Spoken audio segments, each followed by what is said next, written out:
حضرت آمنہ فرماتی ہیں کہ میں نے دیکھا کہ میرے لختے جگر کا چہرہ 14ویں کے چاند کی طرح روشن تھا۔ حضرت آمنہ فرماتی ہیں کہ اسی وقت خازن جنت حضرت رضوان آئے اور حضور صلی اللہ علیہ وآلہ وسلم کے منہ پر منہ رکھ دیا اور بار بار چومنے لگے۔ پھر حضور صلی اللہ علیہ وآلہ وسلم کے کانوں میں تیزی سے کچھ باتیں کرنے لگے۔ حضرت آمنہ فرماتی ہیں کہ مجھے سمجھ نہ آئی۔ اس کے بعد آپ کی دونوں آنکھوں کے درمیان بوسہ دیا اور کہنے لگے، حضور صلی اللہ علیہ وآلہ وسلم آپ کو مبارک ہو، پیغمبری کا کوئی ایسا علم نہیں جو آپ کو عطا نہ کیا گیا ہو۔ آپ صلی اللہ علیہ وآلہ وسلم علم میں سب پیغمبروں سے افضل ہیں۔ آپ کے ہاتھ میں اللہ تعالیٰ کی فتح کی کنجیاں ہیں۔ اب آپ صلی اللہ علیہ وآلہ وسلم کو کسی قسم کا ڈر یا خوف نہیں ہونا چاہیے۔ حضرت آمنہ فرماتی ہے کہ پھر میں نے دیکھا کہ حضور صلی اللہ علیہ وآلہ وسلم نے سفید رنگ کی 3 چابیاں اپنے ہاتھوں میں تھام لی۔ اسی وقت منادی کرنے والے نے آواز لگائی کہ محمد عربی صلی اللہ علیہ وآلہ وسلم نے نصرت، منافع اور نبوت کی چابیوں پر قبضہ کر لیا ہے۔ اس کے بعد وہ فرشتے غائب ہو گئے اور میری نظروں سے اوجھل ہو گئے۔ حضرت آمنہ رضی اللہ تعالیٰ عنہا فرماتی ہیں، پھر میں نے اپنے لختے جگر کی طرف نگاہ کی تو دیکھا کہ آپ صلی اللہ علیہ وآلہ وسلم 14ویں کے چاند کی طرح روشن ہیں اور آپ صلی اللہ علیہ وآلہ وسلم کے جسم مبارک سے خالص کستوری کی خوشبو مہک رہی ہے۔ ان تمام واقعات اور مشاہدات کو دیکھنے کے بعد آپ رضی اللہ تعالیٰ عنہ فرماتی ہیں کہ میں نے اپنی ایک باندی کو اپنے سسر محترم حضرت عبد المطلب کے پاس بھیجا۔ باندی نے جا کر عرض کیا کہ آپ کے ہاں ایک نہایت حسین و جمیل بیٹا پیدا ہوا ہے، تشریف لا کر دیکھ لیجئے۔ جب حضرت عبد المطلب سیدہ آمنہ کے پاس تشریف لائے تو آپ رضی اللہ تعالیٰ عنہ نے وہ تمام واقعات سنائے جو وقت ولادت رونما ہوئے، جو آپ صلی اللہ علیہ وآلہ وسلم کے بارے میں بیان ہوئے اور جو آپ کے نام کے بارے میں حکم دیا گیا تھا۔ حضرت عبد المطلب رضی اللہ تعالیٰ عنہ نے اپنے پوتے کو اٹھایا۔ حضرت عبد المطلب رضی اللہ تعالیٰ عنہ نے اپنے پوتے کو اپنی گود میں اٹھایا اور خانہ کعبہ کے اندر لے گئے اور رب تعالیٰ کے حضور دعائیں مانگی اور شکر بجا لائے۔ سب سے بڑا فتنہ کون سا ہوگا؟ نبی کریم صلی اللہ علیہ وآلہ وسلم نے فرمایا کہ آدم علیہ السلام کے پیدا ہونے کے دن سے لے کر قیامت قائم ہونے تک کوئی فتنہ دجال کے فتنے سے بڑا نہیں ہوگا، کیونکہ دجال لوگوں کو دھوکہ دینے کے لیے جنت اور جہنم ساتھ رکھے گا۔ اس کی جنت اصل میں جہنم ہوگی اور اس کی جہنم اصل میں جنت ہوگی۔ وہ زمین کو جب حکم دے گا تو سبزہ اگائے گا اور آسمان کو بارش برسانے کا کہے گا تو بارش برسنے لگے گی۔ وہ ایک نوجوان شخص کو قتل کر کے دوبارہ زندہ بھی کرے گا اور اللہ تعالیٰ کے اذن سے آزمائش کے طور پر اندھا، لنگڑا، بھوکا اور کمزور شخص کو وہ اپنے پیچھے لگنے پر دنیاوی فائدے دے گا۔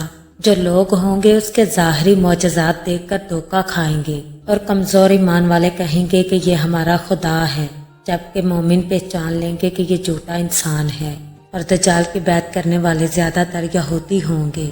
نبی کریم صلی اللہ علیہ وآلہ وسلم نے خبر دی۔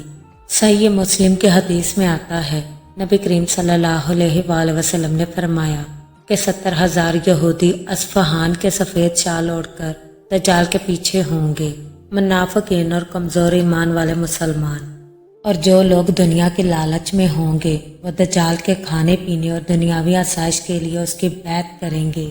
حدیث میں آتا ہے کہ دجال کے فتنے سے عورتیں زیادہ متاثر ہوں گی، یہاں تک کہ مرد اپنے گھروں میں جا کر اپنی ماں، بہن، بیوی اور بیٹی کو زنجیروں میں باندھیں گے کہ وہ دجال کے پیچھے نہ جائیں۔ ان میں دیہاتی اور جاہل لوگ زیادہ ہوں گے جو دین سے دور ہوں گے اور دنیاوی لالچ پر چلنے والے لوگ اس کے ساتھی بنیں گے۔ دجالی فتنے سے وہ انسان بچے گا جو سورہ کہف کی 10 آیات یاد کرے گا، وہ دجال کے فتنے سے محفوظ رہے گا۔ اور جو انسان ایمان پر مضبوط اور اللہ پر بھروسہ کرنے والا ہوگا اور جو مدینہ اور مکہ میں ہوگا، کیونکہ دجال وہاں داخل نہیں ہو سکے گا۔ اللہ تعالیٰ سے دعا ہے کہ اللہ تعالیٰ ہم سب کا دجالی فتنے سے محفوظ رکھے اور ہم سب کو اپنے ایمان پر قائم دائم رہنے کی توفیق عطا فرمائے۔ آمین ثم آمین۔ رسول اللہ صلی اللہ علیہ وآلہ وسلم نے اپنی امت کو آگاہ فرمایا کہ آخری زمانے میں ایک بہت بڑا فتنہ ظاہر ہوگا جسے مسیح دجال کہا جاتا ہے۔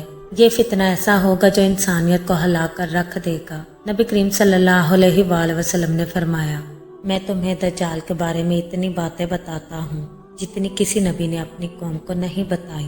سید رسول اللہ صلی اللہ علیہ وآلہ وسلم نے فرمایا کہ دجال کی ایک آنکھ ہوگی جبکہ دوسری آنکھ پھوٹی ہوئی اور بیکار ہوگی، اور اس کی پیشانی پر کافر لکھا ہوگا جسے ہر مومن پڑھ سکے گا۔ وہ دنیا کے مختلف علاقوں میں گھومے گا اور اپنے آپ کو خدا ظاہر کرے گا۔ سید رسول اللہ صلی اللہ علیہ وآلہ وسلم نے دجال کے گدھے کا بھی ذکر فرمایا۔ آپ صلی اللہ علیہ وآلہ وسلم نے فرمایا کہ یہ عام گدھا نہیں ہوگا بلکہ عجیب و غریب خلقت والا ہوگا۔ یہ گدھا سفید ہوگا، اس کی جسامت بہت بڑی ہوگی، اس کے دونوں کانوں کے درمیان کا فاصلہ 80 ہاتھ ہوگا۔ یہ غیر معمولی کان اور جسامت اس بات کی علامت ہے کہ دجال کی سواری عام سواری نہیں ہوگی بلکہ یہ ایک آزمائش ہے، اور دجال کا گدھا اتنا تیز ہوگا کہ ایک قدم میں بہت بڑی زمین طے کرے گا۔ لوگ حیران رہ جائیں گے کہ یہ کس قدر تیز رفتار ہے۔ وہ دنیا کے شہروں اور بستیوں میں بڑی آسانی سے پہنچ جائے گا۔ سید رسول اللہ صلی اللہ علیہ وآلہ وسلم نے فرمایا کہ دجال کے پاس جنت اور جہنم کی مانند دو چیزیں ہوں گی، لیکن حقیقت میں اس کی جنت آگ ہوگی اور اس کی آگ جنت ہوگی، یعنی وہ لوگوں کو دھوکہ دے گا۔